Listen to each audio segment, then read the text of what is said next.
Generally, after a seminar, there is some kind of an entertainment program. But Pune, we are a bit stern, sort of the old-fashioned Maharashtrian morality, whatever it is. So there is hardly ever any kind of entertainment. So take this as it's sort of a substitute in a group of philosophers, and it's really very awkward for somebody like me to make any kind of presentation, and especially these three stalwarts who are here on the wall. Two of them are looking at me with frank disapproval, and only the late Professor Patlingya looks at least just amused.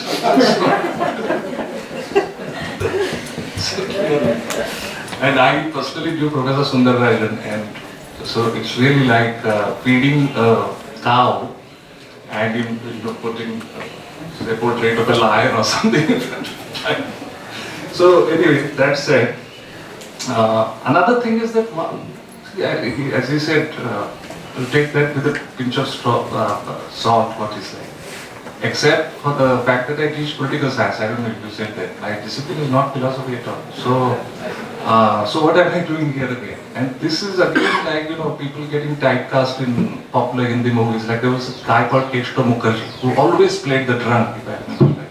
So some years ago in this department, I spoke actually on a Maharashtrian thinker of the early 20th century who had a really deep engagement, a very idiosyncratic, but deep engagement with Nietzsche. And that is how I got gotten typecast here as some kind of Nietzsche guy, Nietzsche junkie or whatever it is. So which are not actually. Thirdly, I have really problems here getting reading materials. I mean, see, as I said to you, I otherwise teach political science. There is no reason why I should have a whole library of books or a collection of books on Nietzsche basically available to me otherwise.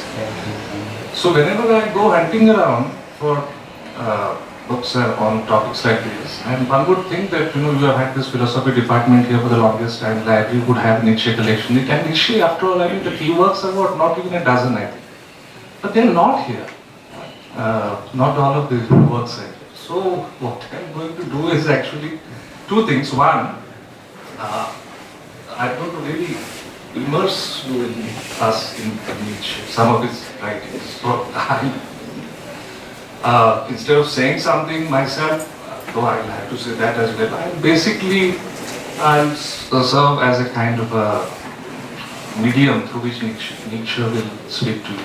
That is one thing.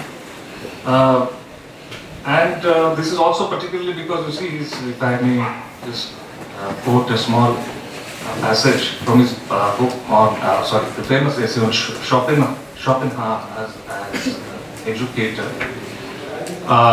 Nietzsche was, all of us are, I think, sensitive to this, the possibility that we might misrepresent it. But Nietzsche was particularly sensitive, as you can see from this passage. And I thought, therefore, in order not to misrepresent him, I'm going to mostly present him actually. Though that always, there is a problem, because what I'm going to, the Nietzsche I'm going to present is the early Nietzsche. And this is partly, and one reason, as I said, is that I couldn't get really the books that I wanted.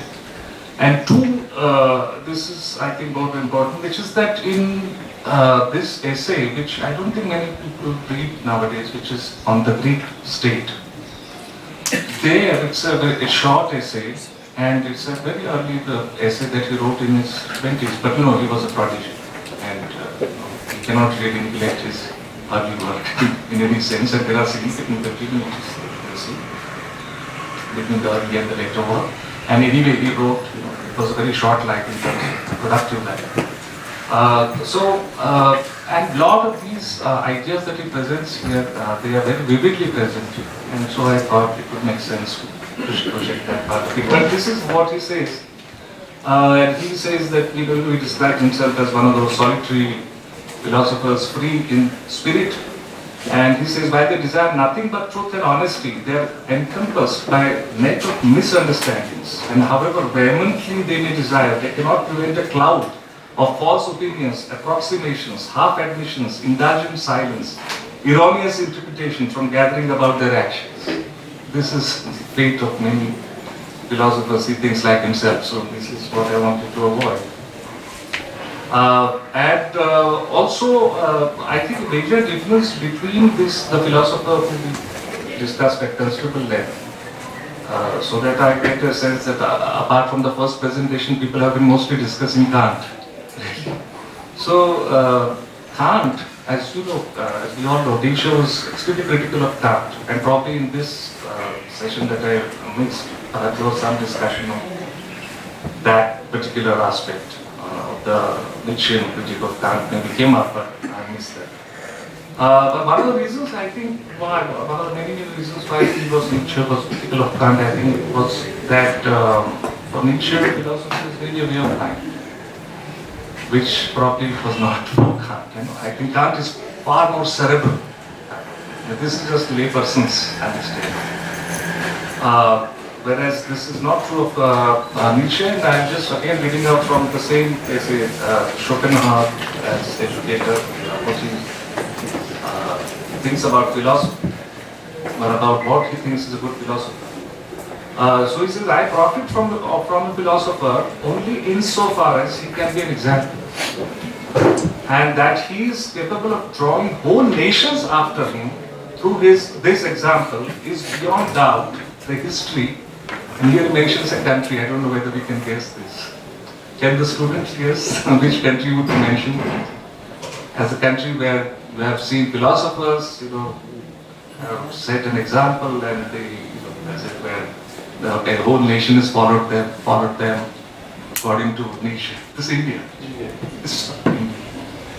And so this is almost, he says, the history of Indian philosophy. The history of Indian philosophy proves this. But anyway, that was, I think, one of the differences between them. And this also reminds me of the fact that as a student of political science and even of political thought, I am wary of Nietzsche, or I feel that I am on very uncertain ground when it comes to Nietzsche. Because I don't think Nietzsche had a really clearly political philosophy. Obviously his philosophy has political implications, has been interpreted and appropriated in different ways, there's no doubt about that.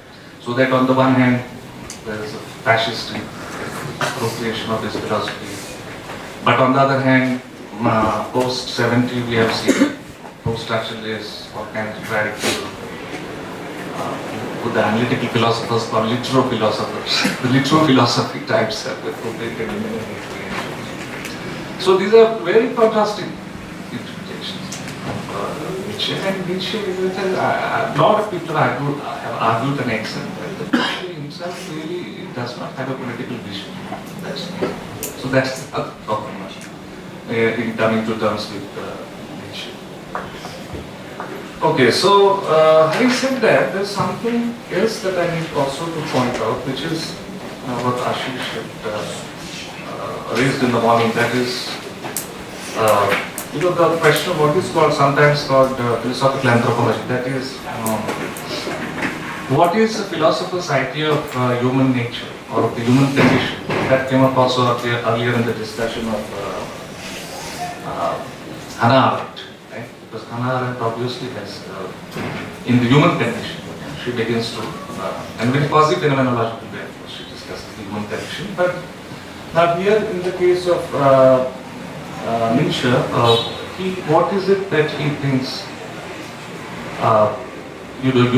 what are the different human types that he's thinking of? And this idea of different types of humans is something that I want to return to in a minute. But this is now in his own words, again taken from the same essay, that is Schopenhauer as educator. And towards the end of this, somewhere the later part of this essay, he talks about three images of man, which our modern age has set up, he says. And each of these images he associates with a major thinker. Two of them are philosophers in the proper sense of the term. And one was, of course, a man of letters, but he was not only a man of letters, he was a person with, who was a very versatile man, a great writer, that is Goethe. And the two philosophers are Rousseau and Schopenhauer himself, of course, was the subject of this essay. Now he says that, so what are these three types really? So what is the, and this is the chronological order, like Rousseau, Goethe and Schopenhauer. So he says that the Rousseauian type really is to him some kind of a revolutionary. Somebody who is sort of democrat, a revolutionary, somebody who rises up in rebellion against inequality and injustice, oppression. Okay, this is one type. Then the Goethean type is more contemplative. So he says the Goethean type is the sort of contemplative man in the grand style. And he does not really approve of either of these. He's not much, and he doesn't offer them as some kind of examples. I told you that to him, philosophy is about being exemplary. A philosopher is one who is exemplary, so it's an example. To him, the Rousseauian type and the Goethean type, these are not exemplary. So what is the exemplary figure? Then, of course, it is the Schopenhauerian figure that is exemplary. So he says the Schopenhauerian man voluntarily takes upon himself the suffering involved in being too truthful. And this suffering serves to destroy his own willfulness and to prepare the complete overturning and conversion of his being, to which it is the real meaning of life to lead up to. So this is, according to him, the type of man that he looks up. Okay, having said that, I said that the idea of types is something that I have returned to in a minute, and let me tell you what is the context in which I want to return to. And that has to do with now Nietzsche's understanding of morality itself. Because when you deal with ideas like dignity, rights, etc., there is some kind of questions of morality, and a lot of what we saw, was what we saw. The discussion that went on was kind of meta-ethical, if I understand correctly, right? About Kant, for example, and of course Kant naturally invites us that kind of discussion. But I think even in the case of Nietzsche, it is relevant because Nietzsche has a particular understanding of, say, dignity. Then where does it come from? What is the meta? If he has a critique of, say, the idea of dignity, in an age when the idea of dignity was actually definitely present in the philosophical climate of thought, and present here in a fairly, I would say, significant way. This is the after the age of enlightenment. Okay? During the age of enlightenment, slowly but surely, from the Renaissance onwards, and slowly surely during the age of enlightenment, humanism, which begins its journey, modern humanism, which begins its journey during the age of enlightenment, crystallizes in the enlightenment era. And there, obviously, the notion of human dignity is central to the kind of idea of modernity that takes shape in the enlightenment era. And he is writing after that period of enlightenment, and Kant was, of course, very much part of the enlightenment era. In fact, he wrote famous text for what is enlightenment. If Nietzsche at this particular point of this juncture in the history, intellectual history, and German history of Europe, can take a very critical stance towards a central notion that was very central to modernity and humanism, is also legacy of enlightenment. Then what is the his understanding morality that makes this sort of thing possible? And here I am drawing on the work of Brian Leiter, who argues that the Nietzschean understanding of morality, or rather he puts it this way, that the Nietzschean critique of what he considers to be a certain dominant strand of morality. That is, he calls it, Leiter calls it MPS. That is morality in the pejorative sense, according to Nietzsche. Morality in the kind of morality that he, or view of morality that Nietzsche rejects. What is that? So what are the principles of this MPS which Nietzsche rejects? And this, my Leiter isn't saying this specifically, but my own understanding is that ideas that of human, many of these Enlightenment ideas, Kantian ideas of human dignity, autonomy, the contemporary idea of human rights, which has been said correctly, is rooted in the idea of human dignity and so on. So forth. Now these, I think, are rooted somehow in what Leiter calls MPS according to Nietzsche, that is morality in the pejorative. So what are the three principles of morality in the pejorative sense? One is that human agents possess a will capable of free and autonomous choice. So this freedom of will, so that people can be held responsible for their actions. This is one. From these, please note that Nietzsche rejects them, because he thinks that there is no free will, and that we are in fact determined in our thinking, our actions, etc. very significantly. So that talk of freedom of will doesn't really make sense. Okay, so that is one. Then the idea that the self is sufficiently transparent, so that the agent's actions can be distinguished on the basis of the respective motives. Okay? So this is the transparency of the self thesis. Because it's only if you can really identify motives and attribute motives that there can be some kind of moral evaluation. This also Nietzsche does not accept. And here we know that Nietzsche kind of anticipates Freud, right? Many have pointed this out in a certain way. Nietzsche anticipates Freud, and so you know that Freud, one of the major things Freud does is to tell you that our motives are precisely not transparent. Self is not transparent. This is the other thing. Other problem Nietzsche has with this conventional idea of morality. And then also, very significantly, I think the idea which is central to humanism, absolutely central to humanism, and I would say definitely to Kantian kind of thinking, which is that human agents are sufficiently similar so that one moral code is appropriate for them all.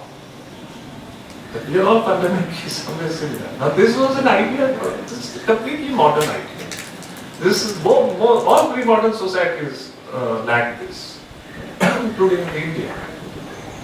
That because we had our hierarchy, caste hierarchy, fifth hierarchy, and so on and so forth, the slave master slave distinction before that in ancient Greece, and so on and so forth. So patrician, plebeian, and so on and so forth. So this nobody ever believed that humans are all really fundamentally similar, and so therefore can make equal moral claims and so on. So this idea of human similarity is, of course, obviously again projected by Nietzsche, and here again you can see that people are of different types.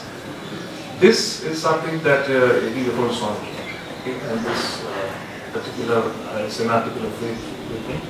Of course, when I say article of faith, doesn't mean he doesn't justify and systematically, in his own way, he argues in favor of it. It's not something that he just takes for granted, but essentially he believes that people are in many ways fundamentally different, and so we cannot really consider all human beings as, as being in every sense of equal worth, or you can't really put them on the same level. So these, I think, become a significant kind of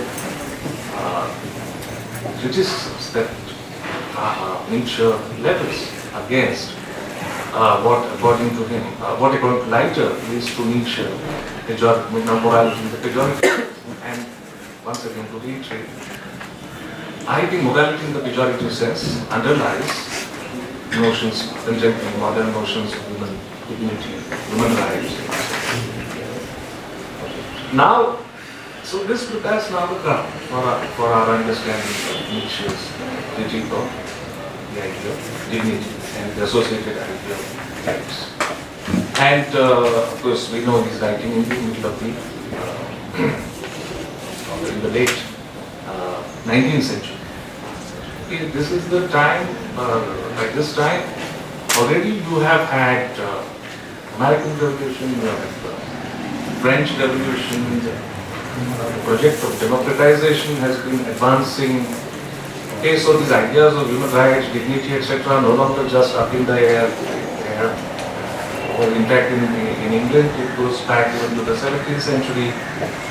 Okay, you had the two revolutions in the 17th century, including the Glorious Revolution of the late 1680s and so on and so forth. And these have had actually, institutional implications in terms of practical politics and restructuring of social life, etc. So the very tangible realities now of democratization that has happened. The language of rights is actually has found its way into statutes and so on, constitutions, declarations and so on, which are very much a part of our of European with the social life of that. So this is the milieu in which very anomalous Nietzsche is, because otherwise the project is to in fact radicalize democracy, is to further radically reinvent the notion of equality. Marx, Nietzsche's predecessor, is a clear example of this. And I don't, please enlighten me, as far as I know, Nietzsche apparently was not aware of Marx's radicalism. No? See, Marx dies in 1883. And by then Nietzsche is almost 40. Correct? So, but I remember after Marx was living somewhere else and they lived in different worlds. And especially later on, pretty soon after he gave up his job in Basel, etc., Nietzsche was living like a hermit, sort of nomadic sort of life. And so I don't know, but if anyone knows about this, please let me know if Nietzsche had heard of Marx. I don't think so. But this is the way in which people were then thinking. Right? Marx, for example, was a major voice of that. But so Nietzsche, of course, is saying something quite anomalous. He's critiquing human dignity, he's critiquing the idea of equality, democracy, socialism. Very clear. And this is what I want. And this, all of this comes up very vividly in that text at least. And that is why I thought I would just present that text to you. So as much of it as I can present to you. Because that's where it comes out. Start.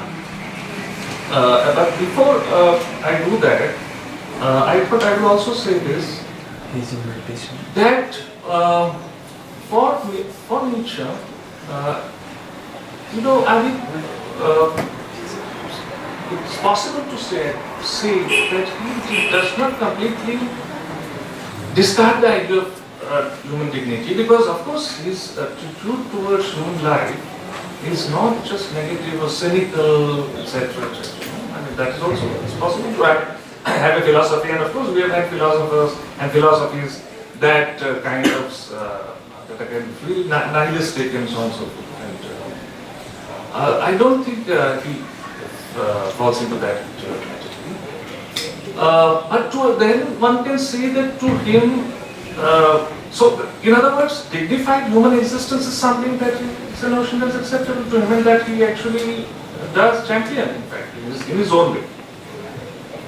But not in terms of, the standard, by then standard notion of the human dignity, which is equally shared by, which everybody is equally entitled by virtue of the fact that they are humans and so on. So that is what he teaches. So what is then the idea of dignity? I think before one goes into the other critical remarks that he makes, something positive also has to be said, which I think is this, that it is an earned dignity. It is, and therefore the name for it would be nobility. That for it is dignified human existence. And this dignified human existence is not something that is, theoretically perhaps it is possible for all of us to exist. And that is what I think in some way the modern contemporary notion of human dignity is saying, that we can all aspire to it, we can essentially. But I think here Nietzsche is, depending on your viewpoint, will say either he is realistic and very candid and is not dissimulating, because dissimulation is a major aspect of modern thought. And especially today with all this talk about political correctness and so on, people, dissimulation, which is sort of pretending actually. Dissimulation, I think, that pretending that actually, as we say in Marathi, there is saying, which is that you use a certain kind of language in conferences, when you publish in journals and so on, but you know that this is not how it is. And I'm not talking ordinary people, I'm talking very smart guys, international world professorships and stuff. So this is not how it is actually. So whereas Nietzsche, of course, is not at all in that sense, and he is extremely contentious of academic philosophy, institutionalized philosophy. So in fact, one of the phrases that he uses when he praises Schopenhauer, and Schopenhauer also was like that.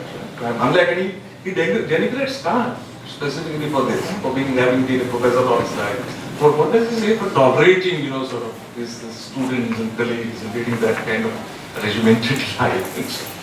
But Schopenhauer is a free spirit himself, and he says there in that essay that he has a bear-like, there's something bear-like about him. Schopenhauer's soul actually, something bear-like. So he has that, and that's also part of his self-image. So he speaks candidly, and so it is partly it is that. He, however, he thinks, I believe, he thinks that okay, yes, that it actually only very few people really will be able to attain to that act of dignified human existence in terms of nobility. And so the others have what is, how do they seek fulfillment? So by serving as actually instruments in that sense. I mean, they in the sense that they facilitate this, they help maintain a sort of social order, or a moral order if you like, where those who are really equipped to, in every sense of the term, they are equipped to attain nobility can do so. So others essentially serve that, and the majority nobilists serve that. They can at best serve that role, and just good for them. By doing so, they also seek, attain fulfillment. This is what I think is. And he makes no bones about it. And so it's not that he has, I think, an attitude of contempt towards the masses.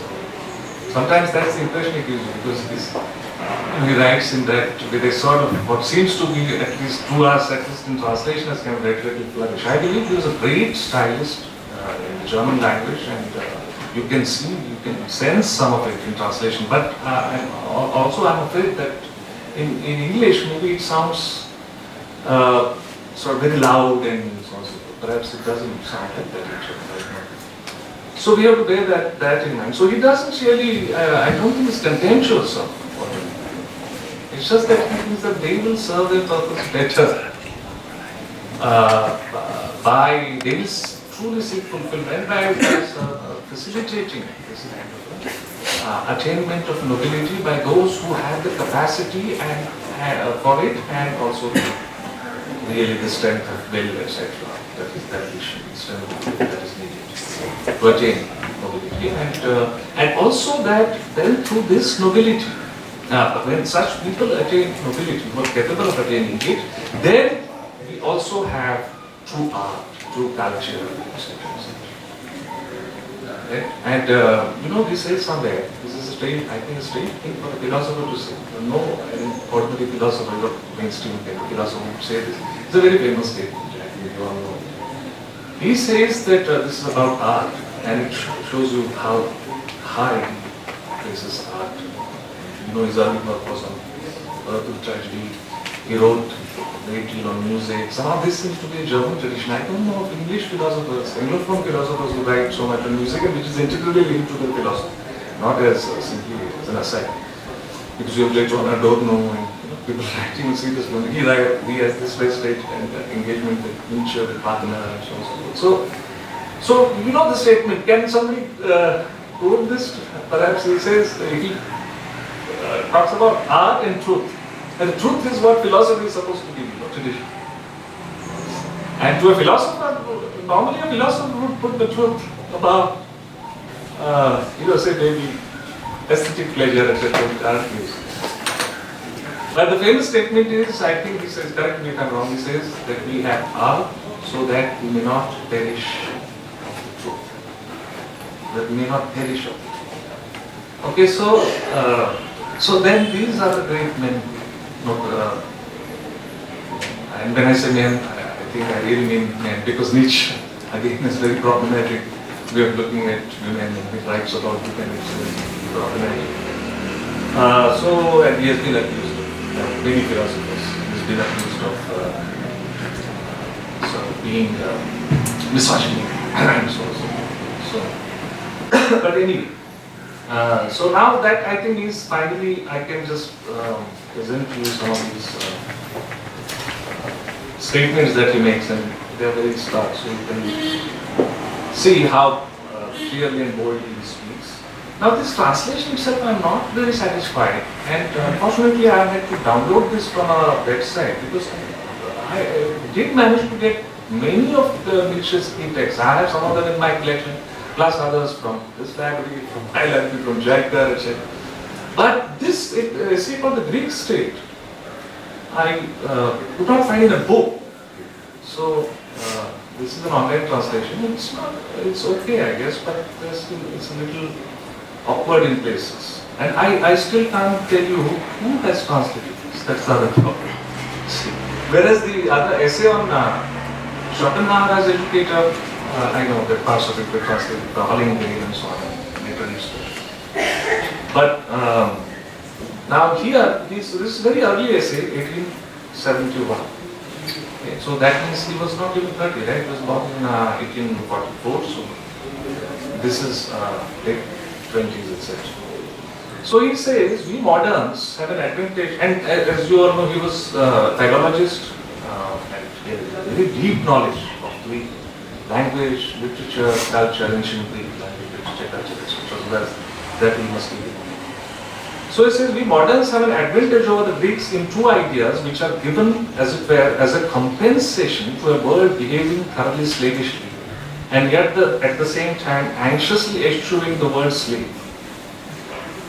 We talk of the dignity of man. Because this is, by the way, the opening sentence, right away he says, we the moderns, we talk of the dignity of man and of the dignity of labor. Everybody worries in order miserably to perpetuate a miserable existence. This often need compels man to consuming labor. Seduced, and he is seduced by the will. The term will is in quotation marks. Seduced by the will. Now occasionally marvels at labor as something dignified. So then he talks about art, poetry, etc. And he says that in the modern world, in one and the same man, the greed of the struggle for existence and the need for art show themselves at the same time. Out of this unnatural amalgamation has originated the dilemma to excuse and to consecrate that first greed before this need for art. The first greed, that's struggle for existence. Therefore, we believe in the dignity of man and the dignity of labor. So basically what he's saying is that essentially most people are engaged in a kind of a sordid struggle for existence. To him, the struggle for existence is sordid. And yet to kind of console ourselves, and this is a false consolation. We talk of the dignity of labor, etc. And surely he is not saying this, but this is because of that kind of somehow humanism is now dominant in modern culture. This was not so earlier. And so this, he says very clearly the opposite, that earlier there was no need to actually use ideas like dignity of labor and so on. These ideas were hardly ever used. Though of course we were told in the morning that it goes back to Sicily and so on. But this was not it was not part of the, none of these great Plato, Aristotle, these terms. The idea of rights, of course, is completely modern. I mean, this universal human rights, etc. Nothing like it ever existed in antiquity, or even in the pre-modern era. So he says the Greeks, specifically he says this, the Greeks did not require such, please note this phrase, conceptual hallucinations.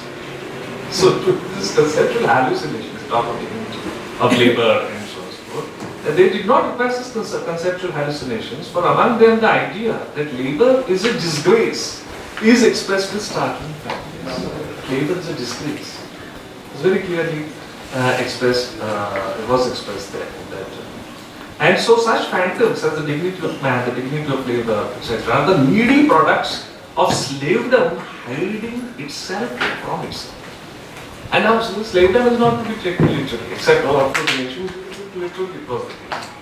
Now this would be slavedom in the sense in which, say, Marx would talk about wage labor as some kind of slavery,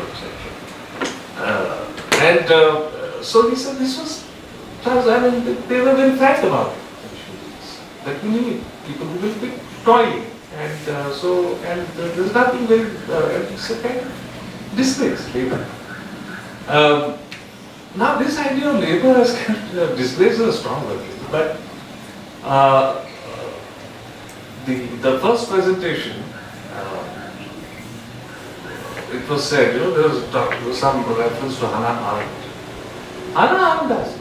Actually, Hannah Arendt also is a kind of a classicist in that sense. She is very influenced by, so her thought is partly a kind of neoclassical kind of thing. And she clearly, she talks about three things, which is labor, work, and action. I'm not sure because we talked that there was some discussion of the human condition. This is our position. And labor is this, struggle for existence, so that you're cooking, cleaning, all these things that the labor which actually vanishes into things. You make chapatis with them, it's this kind of labor that you need to reproduce your life on a day-to-day basis. The labor to which feminists have told us, women, which the society condemns women, and so on. So, and work is of a slightly higher order, where we create, for example, buildings and objects of lasting value, etc. But this, above everything else, is action, about which, of course, which is characterized by freedom, plurality, etc. So this is kind of a classical understanding. So labor is, and so that is one of the problems that Hannah Arendt had with Marx, and generally with modernity actually. Arendt was deeply critical of modernity. For this was one of the reasons, that labor is somehow given kind of certificates. This is also has to do with the idea of the social. It's not to do with privacy, I mean, as far as I understand. To privacy. Social is linked up with these kind of things, the labor, preoccupation, the exploitation of labor getting its due reward, etc. These kind of things. And so that is that was another thing that is. I just somehow brought in Arendt, but to go back to Nietzsche. So, so therefore, he calls them, transparent lies. And he says, he says, now the slave must vainly scrape through from one day to another with transparent lies recognizable to everyone of deeper insight, such as the alleged equal rights of all, or the so-called fundamental rights of man, or again, the dignity of labor, etc.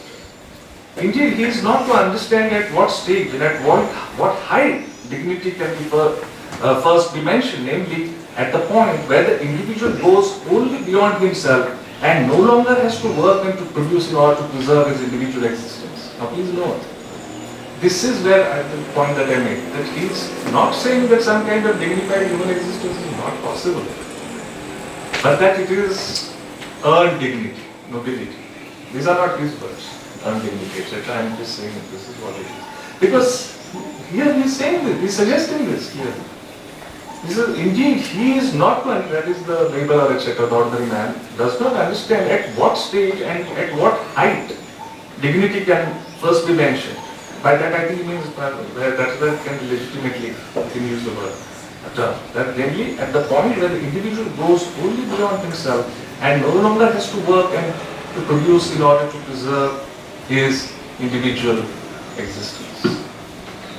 So this is the sort of position that has been described, and then subsequently the idea of the Superman and so on and so forth. That has been described already by one of his contemporaries. It was described, I think it was a Danish critic, as aristocratic radicalism. Some kind of aristocratic. So this is, I think, the idea. So his idea of dignity, to the extent he would positively talk about dignity, is rooted in this kind of aristocratic radicalism. But as I said to you, Nietzsche, there are 100 ways you can interpret him, and so the rules and other companies, post-structuralist Nietzscheans, neo-Nietzscheans, would put a different spin on that. Okay, so in fact there are many other very interesting passages that are marked, but I won't go into them, except just maybe one or two. He says, now very clearly, the enormous majority must, in the service of a minority, be slavishly subjected to life's struggle to a greater degree than their own wants necessitate. At their cost, through the surplus of their labor, that privileged class is to be relieved from the struggle for existence in order to create and to satisfy a new world of knowledge. So this is the exact opposite of what Marx is saying. Marx, surplus labor, surplus value, is actually we have to abolish it so that truly labor can be set free, and that in fact that the number of things involved, so that the rigid distinction between mental and manual labor will come to an end, and that the true creativity of human labor, which is potentially there, that will be and so on and so forth. And then we will have a world worth living in. But this is the opposite of what Marx was saying, and what the other egalitarian terms of thought, not only Marxists but others, they were going in that direction. Even liberalism slowly begins to go in this particular direction, in some kind of social egalitarian direction. But Nietzsche is, what he's saying is contrary to that. And so he very clearly says, and here you can see, to the extent you want to see how he uses political terms. Though again, as I said, I personally think that he does not have a clear political vision. But he was clearly using this political term that prevailed there, which I said, this was an era where democratization was proceeding apace, socialism, communism, where no communist revolution had happened, of course, but they were very much in their movements and so on. Here is to be found the source of that secret wrath nourished by communists and socialists of all times. I mean, what is the secret of the wrath, of the anger? The socialists, that this fact that you take a large number of people who will be virtually like toiling to support a smaller group of what we would call geniuses of people attaining nobility, great beauty, and so on. So he says that this is the source of that secret wrath nourished by communists and socialists of all times. He's using this term here. And also by their feebler descendants, the wild race of the liberals, not only against the arts, but also against classical antiquity. See that the liberals and the socialists and the communists, etc., their so-called egalitarianism leads them to sort of actually turn a blind eye to this reality and also to denounce classical antiquity, because in classical antiquity this truth was very frankly recognized. So, this is what, and there are many other, as I said, places where we where you can clearly see this version of this. Some are, I already mentioned to you that according to him, these are people who are toiling so that some people who are capable of achieving greatness do achieve it. This does not mean that he can looks down upon these people, but he thinks that that is really for their own good. And he says that in fact he says this, that many of these people, so-called ordinary people, to them, what you today use the terms of ideology, that the ideal dignity of labor, etc., serves as an ideological veneer, and it provides some kind of consolation, or it's part of what Marxists would call the false consciousness of the working class. You look at this statement. He says, therefore we may compare this grand culture with a blood-stained victor who in his now, this great geniuses have produced some kind of culture which is worthwhile. And so they are the victors, okay, the grand, but he kind of personifies culture with the capital C. So he says, this grand culture, we may compare this grand culture with a blood-stained victor who in his triumphal procession carries the defeated along as slave chained to a chariot. Slaves whom a beneficent power has so blinded that almost crushed by the wheels of the chariot, they nevertheless still exclaim, dignity of labor, dignity of man, etc. Out of the emasculation of modern man has been born the enormous social distress of the present time, not with the true and deep commiseration for that misery. And if it should be true that the Greeks perished, please note this, if it is true that, if it be true that the Greeks perished through their slavedom, then another fact is much more certain, that we shall perish through the lack of slavery.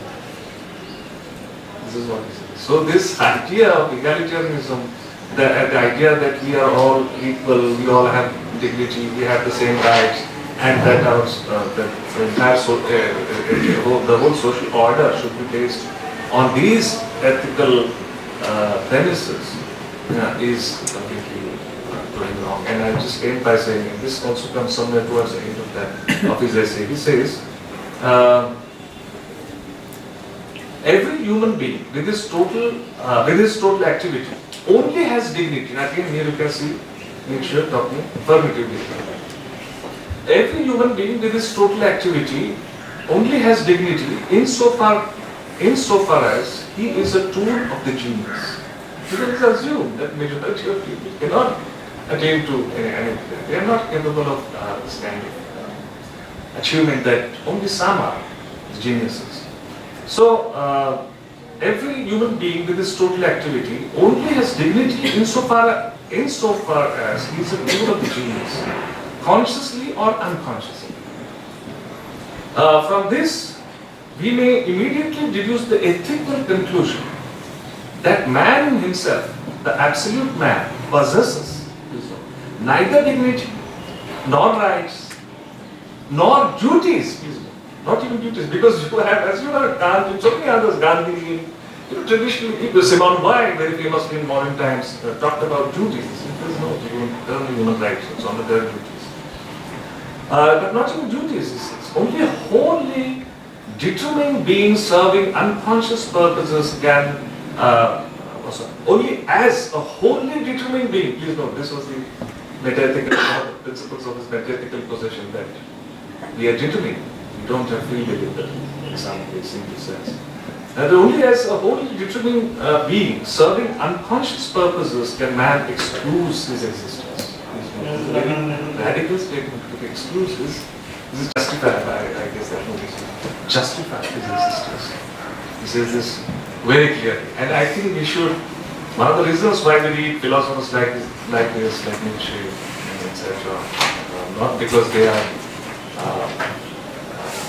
surely the philosopher like Nietzsche doesn't really cater to our contemporary dominant moral ideas, but because they shake us up, because, and they speak to us without any subterfuge, without dissimulation, without, what is, to use another term, which is equivalent to subterfuge, and the sextuple version of subterfuge and dissimulation is political correctness. So he's straight up says what he thinks. And that is, I think anyone who is today talking about human dignity, etc., would have to come to terms with nature. And would have to. So, Sat, I'll end by saying this, that, I don't know who said this, is when we talk about these great thinkers, etc., or poets and so on of the past, generally great figures of the past, and we are forever trying to assess them, which is fine, we should do that. And so we are constantly asking, we have to do it, inescapably we do it, what do we think of them? But once in a while we should stop and try to ask ourselves this counterfactual question. What would they think of us? Okay, today Nietzsche went to, this of course, an exercise that I know is fraught with all kinds of problems, but one should also ask, why not have a dialogue with the ghost of Nietzsche on these questions? And he wasn't so far removed from us in time. So, a lot of these ideas of equality, so this is very much there. I don't think something has radically changed. I don't think there's been some kind of epistemological rupture or something, this sort of thing that Foucault talks about when you have different epochs. So that when you're talking to, say, thinking about Aristotle or Plato, much water has flown down the rivers of the world, but and major ruptures are happening. But between Nietzsche and us, I'm not sure. So many ruptures. So we should, I think, take Nietzsche pretty seriously. And so now, in other words, I'm not really going to. I don't think I'm some kind of expert who will answer questions and so forth. I thought I would just present some of these ideas to you, and mostly in Nietzsche's own words. Though I think I ended up saying this becomes an occupational hazard in the classroom. You get used to talking and saying something of your own. So, but I wanted to actually quote Nietzsche more than I was able to. And so it's just like students, I guess that I hope you will read Nietzsche and grapple with some of these critical kind of positions that Nietzsche took with regard to dignity, rights, etc., which in turn were rooted, of course, in a larger vision of life. Nietzsche is nothing that he says is ever, I think, really superficial or just incidental or said just for effect. So, of course, it's not that philosopher at all. So that is